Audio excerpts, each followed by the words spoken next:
تھکاوٹ کی وجہ سے 8 رکعت تراویح پڑھنا. کبھی کبھار ایسا ہوتا ہے کہ تھکاوٹ کی وجہ سے 20 رکعت تراویح پڑھنا بہت مشکل ہو جاتا ہے. کیا ایسی صورت میں ہم 8 رکعت تراویح پڑھ سکتے ہیں؟ عائشہ فاروق انڈیا سے.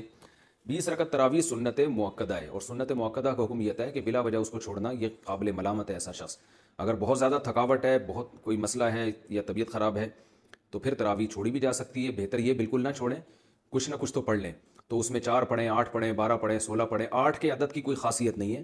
یہ جو بخاری کی حدیث ہے کہ نبی رمضان غیر رمضان میں 8 سے زیادہ نہیں پڑھتے تھے، اس کا تراویح سے کوئی تعلق نہیں ہے جمہور علماء کے نزدیک، بلکہ چاروں فقہا، چاروں اماموں کے نزدیک جو ان کے جو فتویٰ ہے نا، اس سے پتہ چلتا ہے کہ اس کا تراویح سے کوئی تعلق نہیں ہے اس حدیث کا.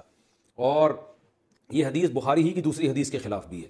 دوسری حدیث میں بخاری میں آتا ہے کانا یزید فی رمضان ما لا یزید فی غیرہ. نبی رمضان میں عام دنوں سے زیادہ عبادت کرتے تھے. تو اس سے پتہ چلتا ہے کہ رمضان میں آپ کی جو نماز ہے وہ 8 رکعتوں سے زیادہ ہوتی تھی. تو بخاری کی ایک حدیث کو لیتے ہیں، دوسری صحیح حدیث کا انکار کر دیتے ہیں. یہ کیسی بات ہوئی؟ تو اس لیے 8 کے عدد کی کوئی خاصیت نہیں ہے تراویح میں. ہاں سنت مؤکدہ ہے تو اس میں مشکل ہو رہی ہے، کوئی واقعی تھکاوٹ ہے تو جتنی چاہیں پڑھ لیں، اللہ جتنی توفیق دے.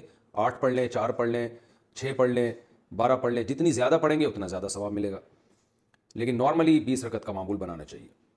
اچھا، یہ 8 رکعت میں یہ بھی ہے کہ اگر تراویح آپ کے لیے کھڑے ہو کر پڑھنا مشکل ہو رہا ہے تو بیٹھ کے بھی پڑھی جا سکتی ہے. تھکاوٹ زیادہ ہے تو بیٹھ کے پڑھ لیں آپ، تو 20 پوری کر لیں لیکن بیٹھ کے کر لیں تو یہ بھی بہتر ہے.